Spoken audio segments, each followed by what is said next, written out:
Hey y'all, welcome back to another episode of A Gardener's Journey Homestead. I'm Barbara. If you stopped by here for the first time, welcome, welcome, welcome. And if you're one of my faithful followers, thank you for coming back.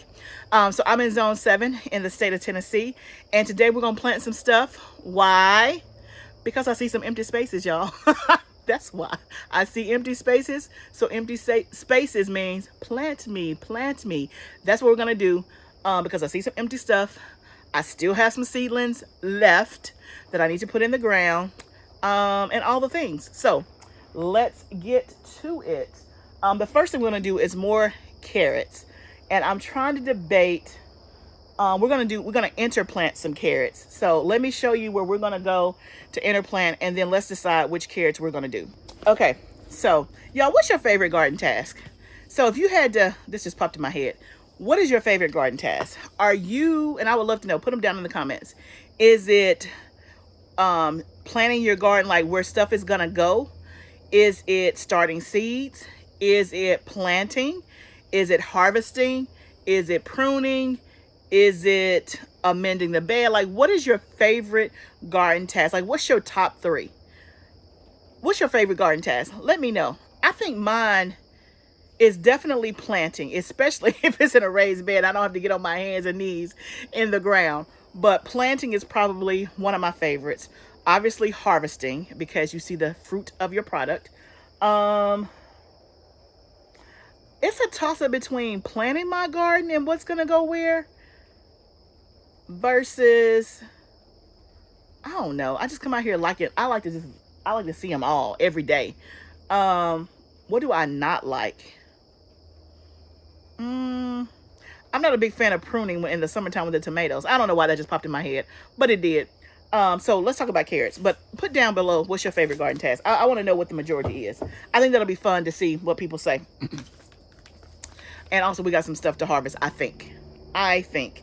So for carrots, remember, let me turn you around. So this is the carrot bed, and we interplanted some radish, which I think we have radishes that we can pull up. We'll see. That's what I think we have to harvest. But this is the carrot bed. So I have 1, 2, 3, 4 rows of carrots. And you guys remember that most of these I use pelleted seed. No, all of these I use pelleted seed, Bolero. And for 2 of these rows, I kind of like hand sow them, like I didn't broadcast sow. And then I got, I just broadcast sow the rest of them. So you can see I even got some along the edges because I'm trying to have a lot of carrots this year. But this is the bed we're going to work on. This bed has cabbage and broccoli, but you see this open space? I think we can interplant some carrots there, and that'll turn out very, very nice.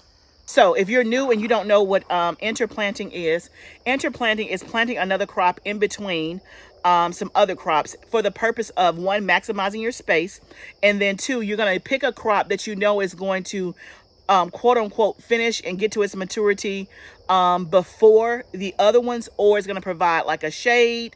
So some examples of, in my carrot bed, I interplanted radish because radish is a fast growing crop, and so it's been in the ground probably 30 days or so, and I think it may be ready to harvest. We're going to check and see. And so that I knew that it would be ready before the carrots, so that way I could just maximize the space, and if I wanted to, I could probably get 2 or 3 more things of radishes in there before the carrots are ever done, because carrots take a long time. Other people may do like lettuce under tomatoes in the summer, because the tomatoes are going to grow tall. They're going to provide a shade for the lettuce, because lettuce likes cool weather. But then lettuce can be like a fast growing, you can get like a baby lettuce in like 40 to 50 days. So that's usually the purposes of why people interplant, is to, 1, to maximize their space, and they're doing it with stuff that they know that they can harvest, get more of, or whatever before the next crop is going to be ready. So that's like a quick lesson in interplanting. But we're going to put some carrots in between here. Let's talk about, so since I've only done Bolero, I think we'll spice it up a bit, and let's see what other carrots we have. I got a whole carrot thing here. I have some red court Chantenay. I've never done those before. I have Danvers, which I've had those before. Ooh, I forgot I bought these. I got some glow sticks, sunrise mix, and some carnival blend. Those are like colorful carrots. Those would just be pretty. Do we want pretty or do we want functional? I don't know. Let's see.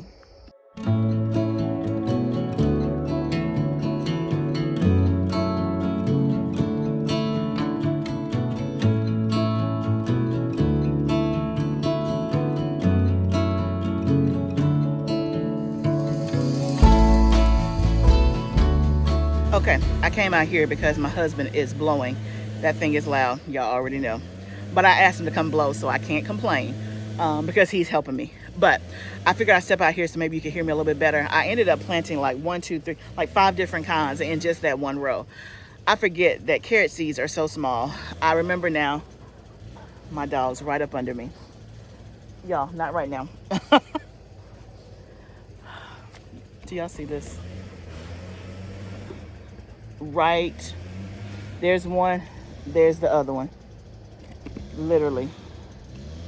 Wherever I am. Okay. Back to regular scheduled programming. So, what was I saying? I forget how small carrot seeds are. I broadcast sowed, as you saw that. And I see now why I wanted to try the pelleted seeds. Because, man, one little pack, you're just like, oh, it's done. Anyway, so this is what I did. I did purple dragon to start off with. I love the color of this. It's pretty and it tastes good. So I did purple dragon. Then I followed up with Danvers half long. Then I did red core chantenay. I've never done that one before. This is from the dollar store. I've never done this one before. Then I did Saint Valerie, some free seeds from Baker Creek. I did 2 of those. And then I followed up with some glow stick sunrise mix. So all of that's in that row. It's just gonna be a hodgepodge. Let's see what happens. Let's see what happens. So we got the carrots planted. Now let's go see if we have any radishes to harvest. Now, for those that are new, I don't like radishes. But I haven't had radishes since I was probably, I don't know, in college maybe. We didn't grow up eating radishes. But what I remember, like when they would be on a salad, is just that spicy kick. I don't like the spicy punch or whatever. If it wasn't for that, I could eat it. Them didn't really have a flavor. But you guys have convinced me that radishes grilled, roasted taste different than just eating them raw. And I've also heard that there's some different kind of radishes that have less of that bite to them. I don't think I grew that kind. I think that's kind of like a daikon radish, which I didn't grow those because we're going to start small. I didn't want to invest and grow some big old radishes that I'm not going to eat. But I wanted to, try interplanting because this was my first time doing interplanting. And then also I figured radishes would be a good way. I get 2 for the price of 1. I'm interplanting for the first time and I'm doing a crop that's going to grow really, really fast. And if I don't like it, then I didn't use a lot of space, right? And I didn't dedicate space to do radishes. So again, I talk about in your garden, you want to be intentional about what you do. You want to evaluate your level of risk, meaning I wouldn't have planted a whole bed of radishes if I know that I didn't like it and then dedicate that much space to it. But this is a way for me to try it out that made sense. It said the radishes that I used are Red Rover. Again, it's what I had because I was going to do them this summer and try to sell them. And that never panned out. So I figured I got the seeds, let me try them. So let's go see if they're ready to harvest. They've only been in the ground maybe 30 days. I think it said the maturity was like 21 days, but because it's been cloudy a lot and sun hasn't been shining as much, sweet girl, it probably took a little longer. So let's just go pull up some and see if they're ready. I'm gonna let hubby do the honors because he is the master harvester. He hadn't been out here to harvest anything in weeks, so he's gonna see if they're ready. He said he sees red. I see red. Oh, they're tiny. Tiny. Okay. Because I never grown them, I don't know how big they're supposed to be. I'm still assuming they probably should be bigger than that. Yeah, it should be a little bit. Let me see. Bring it up. Okay. Yeah, they should probably be bigger than that, I would think. Yeah, I've seen them. Yeah. Okay, so they're probably not. Look at the one beside it. Here? Yeah. Do I see some red there? Yeah. A little bit bigger. Mm-hmm. Probably should pull that one out again. So. Okay, they're pretty. Okay, so they're all about the same size, huh? It appears so. Some may be a little bigger than others. Okay. Okay, so here's a close-up. So yeah, they're small. I think they're supposed to be bigger than that. So maybe they're not ready yet. And it's probably just because of the weather. We don't have as much sunlight. The shade cloth is still on, so they're just probably growing a lot slower, because they were supposed to be done like a week ago, but probably another week or two. And I'm assuming they'll, like, because I think on the picture it was like they were more rounded. So I don't know. I guess I could still use these, and you probably could eat the greens of this if I had to guess. I won't be eating it, but I'm sure you can. If I don't like radish, I don't know if I'm gonna like the greens, but I don't know, y'all. Should I at least just try this and see if I like it? Or is the taste more developed after it gets bigger? Y'all let me know. We're gonna keep them in the ground and we'll try to harvest them a little bit later on. Now we're gonna plant some lettuce out, and that'll be the next thing that we plant.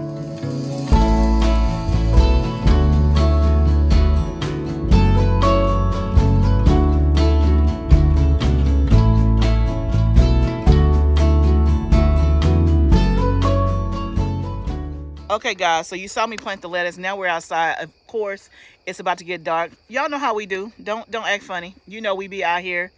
It's gonna have to get pitch black before we stop working. But hubby went and got his ladder, and he is starting the beginning process of taking my shade cloth off. Y'all know I'm excited, right? I'm super excited because I have been wanting this for a couple of years, and my husband's like, no. And what you gonna say? What you gonna do when the man say no, y'all? Just beg and plead. That's all you can do. He was like, is that necessary? Now, my husband, if y'all haven't noticed, he's tall. My husband is 6'6", right? And I tell him, you halfway to the sky. What you mean you're afraid of heights? How you afraid of heights and you that tall? Let me be that tall. I'll be up there. He said, yeah. So, are you afraid of heights, or you just don't like ladders? Afraid of heights. Okay, he said he's afraid of heights. I'm like, you halfway there. Say what? I'm not as afraid as I used to be. He said he's not afraid as it used to be. I'm like, you halfway there. Like, let's get to it. But the Lord has shown favor. He has worked with my husband. He's like, okay. Because I do think it's going to be better for the plants if I can get this shade cloth off, because they're not getting as much sun and it's going so slow. So I'm gonna get some footage of him getting started. I don't think we'll finish tonight because it's about to be dark, but he is at least starting the process, and that yay and amen. I don't know if he can talk and work at the same time, so we won't stress him out. But I think basically what he's doing, I think he's basically taking the wiggle wire out. Now how he's doing that, I'm not really sure, because I'm not up there. Did you just start at the bottom and there was a piece under something and you just took it out and it's just unwinding? Yeah, so you have the reason they call it wiggle wire because you have to wiggle it out. Okay, did y'all hear that? He says it's called wiggle wire because you have to wiggle it out. And the way I understand it is that, so the shade cloth is this black piece. There is wiggle wire that's keeping the shade cloth in place, but there's also wiggle wire on the plastic. And so those are two different wiggle wires. So what we think is supposed to happen is that he's going to take the wiggle wire off around the whole shade cloth. The shade cloth will come off, but of course the plastic will still be intact.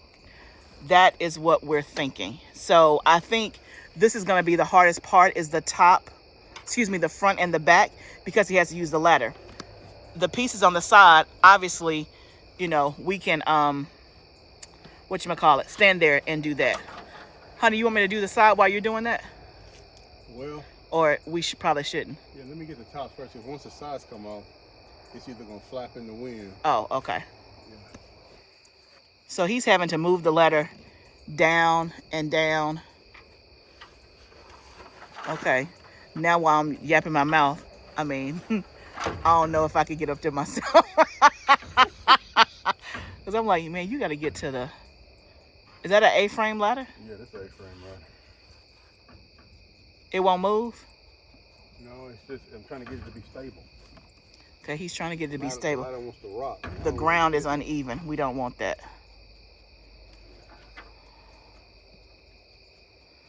Because y'all, I'm telling you, I don't need my husband to fall. Y'all gonna see a girl in action if my husband starts to teeter-totter. Okay, so he said he's probably gonna need a taller ladder because he can't get up to the very, very top without it being too dangerous. He said he'll probably need a straight ladder to get up to the very tippy top. It's coming off in sections, which I thought it was just like one continuous piece, but maybe they do it that way on purpose. If y'all have done this before, drop some tips. Let us know. Let me show you what it looks like. So this is what it looks like. Now, how are you supposed to get this back on there? I have no idea. I'm assuming he knows, because I'm like, I don't even know how this wire would work. Here, I'll take it. So it's coming off in sections. And here's the thing, y'all. When we tried to do this last year, I could not find a video on YouTube that was showing how to do this. Not a one. Not one. So if y'all know of a video where you've seen somebody do this, please drop it below, because I could not find a one. I kept looking and searching. I'm like, I know people do this, but I guess they don't video it. But I'm like, you should always video, because there's somebody who doesn't know how to do it. That's the purpose of YouTube, y'all. So I couldn't find anybody taking it off, nor putting it on. So anyway, it's about to get dark. This is gonna have to be a to be continued. Let me wrap up this video. So I'll bring you along. I'll let you know what happens. It'll probably be on a subsequent video, but let's just pray that we get it off safely, that we can store it well, and that we'll be able to put it back on, because it's just as bad to leave it on as it is to not have it back on when you need it. So anyway, thank you guys for joining me today with all my shenanigans. We did a little bit of this, a little bit of that. We did some planting. We tried to harvest, but they weren't ready. But I appreciate you guys just stopping by and hanging out with me. I don't take it for granted. Remember, gardening is a journey. Let's grow together. I'll see you next time, friend.